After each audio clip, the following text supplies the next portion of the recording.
कि जैसे हीरा होता है, डायमंड, वो एक कोयले की खान से निकलता है।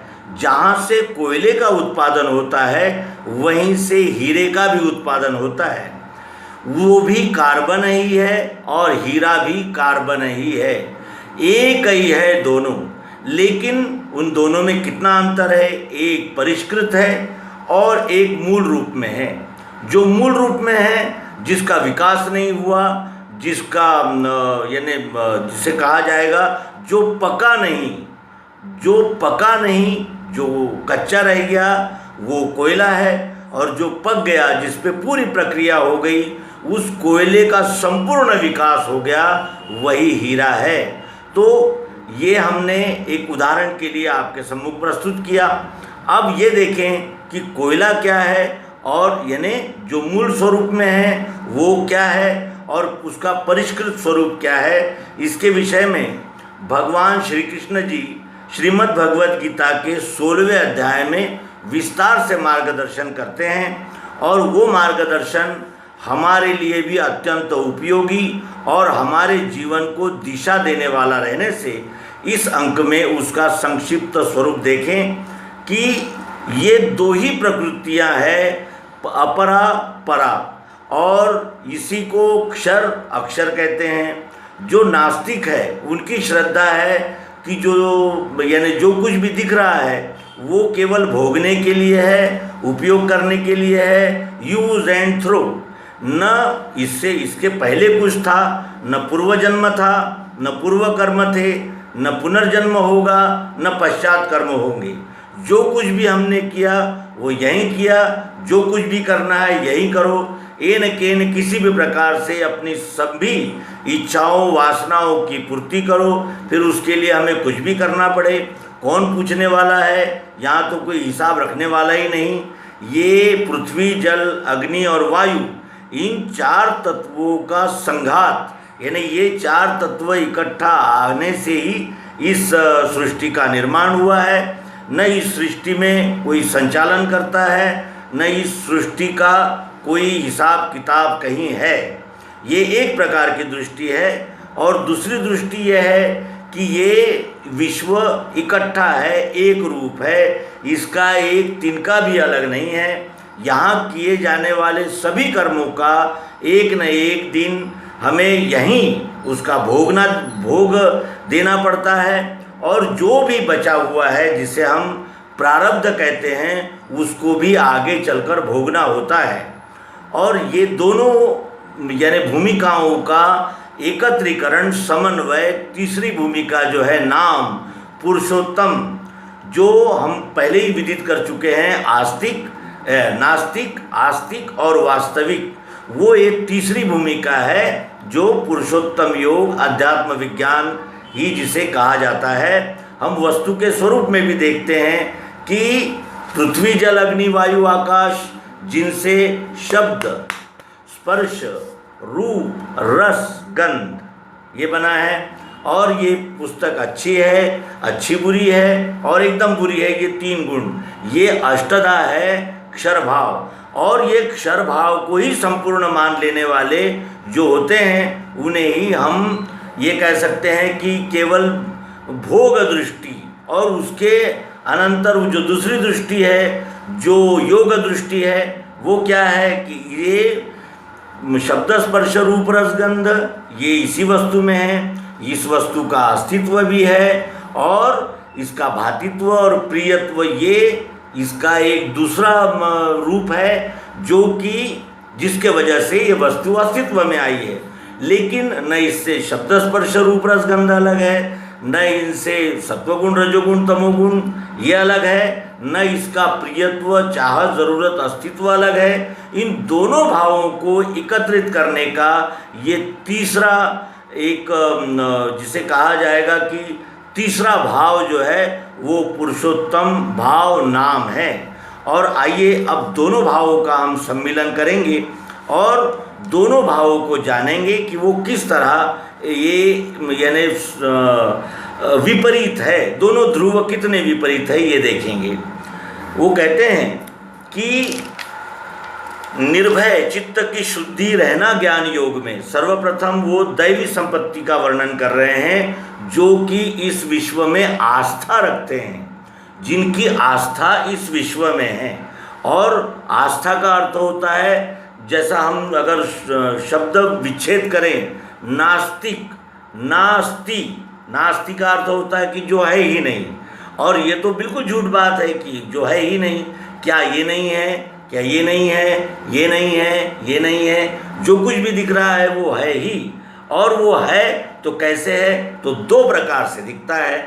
जैसी हमारी दृष्टि होगी वैसा ही दिखता है, लेकिन दोनों दृष्टियों का जब हम सम्मिलन या समन्वय कर लेते हैं तो ये विश्व ही विधाता हो जाता है, ये विश्व ही संपूर्ण परमात्मा है, इसका ज्ञान हमें हो जाता है।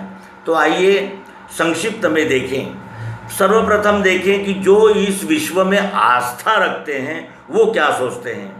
निर्भय चित्त की शुद्धि रहना ज्ञान योग में, देखना, सोचना, यज्ञ, दम, प्रेम, उदारता, अहिंसा, सत्य, अक्रोध, त्याग, शांति, अपैशुन, भूतदया, अलोलुपता, लज्जा, अचल नम्रता, तेज, क्षमा, धृति, शौच, अद्रोहनातिमानता, दैवी संपत्ति वालों में दिखे ये गुण भारत। जो आस्तिक है उनमें ये गुण दिखते हैं, और जो नास्तिक है उनका वर्णन दंभ, गर्वाभिमान, क्रोध, अत्यंत कटु बोलना और अज्ञान, ये पार्थ चिन्ह आसुर भाव के।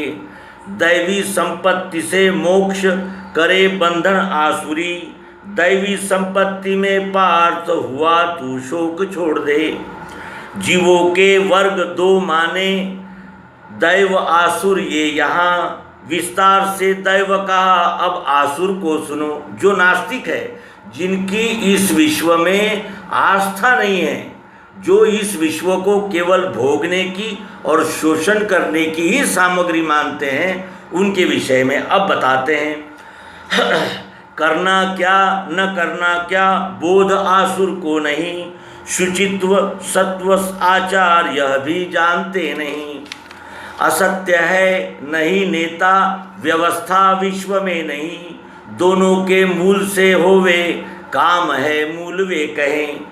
जैसे कहते हैं कि यहाँ ईश्वर क्या करने आता है, पुरुष और स्त्री के मेल से ही तो ये सारी सृष्टि बनी है। इस प्रकार का विचार, इस दृष्टि के सहारे से नष्टात्मा अल्प बुद्धि वे, विश्वद्रोही क्रूर कर्मी होते हैं जगत नाश को।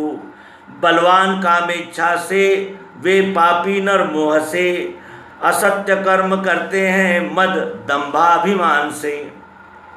रहे अपार चिंता में जो रहे मृत्यु काल तक, भोगना भोग इच्छा के यही कर्तव्य है कहे। आशा पाश में बीधे काम क्रोध परायण, कामेच्छा पूर्ण होने को जोड़े धन अनीति से। ये मैंने आज पाया है लाऊंगा कल मैं वही, धनी हूँ इतने धन का मिलेगा यह और भी। यह मैंने मारा शत्रु करूँगा हत अन्य भी, भोगी मैं हूँ ईश मैं हूँ सिद्ध मैं बलवान सुखी। मैं कुलीन धनी मैं हूँ कौन मेरे समान है, याजी दानी सुखी हूँगा इस अज्ञान में फंसे। अनेक चित्त विभ्रांत भ्रम के जाल में फंसे, आसक्त काम भोगों में ऐसे वे नरक में गिरे। घमंडी अपने भाट मद में धन मान के, करते हैं नाम के यज्ञ दंभ से शास्त्र छोड़ के। बल दर्प अहंकार वश में काम क्रोध के, मैं आत्मा सब देहों में उसका ही द्वेष वे करें। ऐसे संसार के द्वेषी क्रूर पापी नराधम, जो उनको मैं देता हूँ आसुरी योनि ही सदा। आसुरी योनि को प्राप्त मूढ़ वे जन्म जन्म में, मेरी प्राप्ति बिना घूमे कौनते ये नीच योनि में।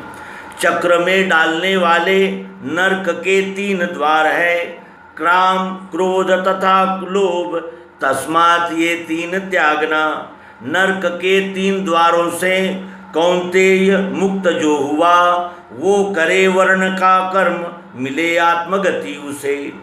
जो शास्त्राज्ञा नहीं माने, इच्छा से अपने चले, वह सिद्धि नहीं पाता, मिले न सुख सद्गति। तस्मात् शास्त्र को ले तू कार्य विचार में, जान के शास्त्र की रीति कर्म आचरना यहाँ। इससे ये स्पष्ट हो जाता है कि दैव और आसुर ये 2 सर्ग अनादिकाल से है, और ये दोनों सर्ग है, इसीलिए ये सृष्टि चक्रगति से चल रही है।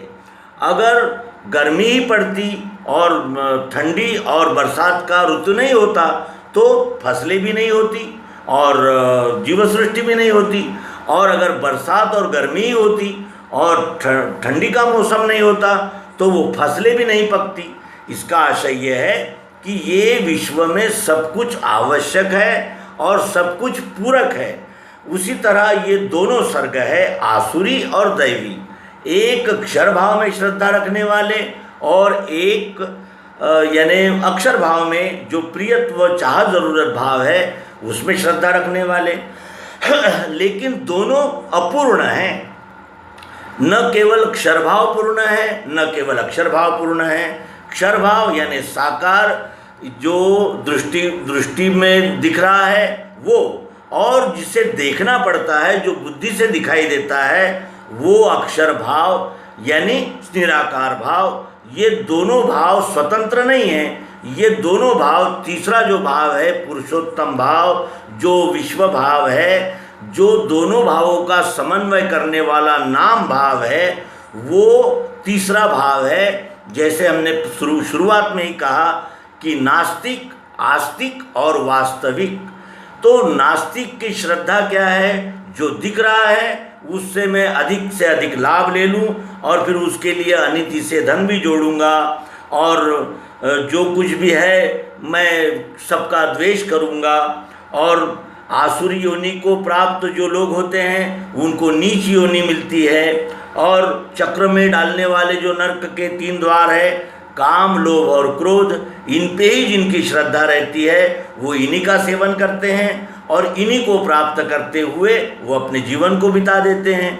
और इसके विषय में भगवान श्री कृष्ण जी 3 अध्याय के 16वें श्लोक में कहते हैं कि इस रीति फिरने वाले चक्र को मानता नहीं, जो इस विश्वरूप परमात्मा के चक्र जो इस तरह त्रिपुटीमय है, जो इस चक्र को नहीं मानते, उनके विषय में कहते हैं कि एवं प्रवर्तितम चक्रम नानुवर्तयति यः अघायुरिंद्रियो रामो मोघम पार्थ सजीवति।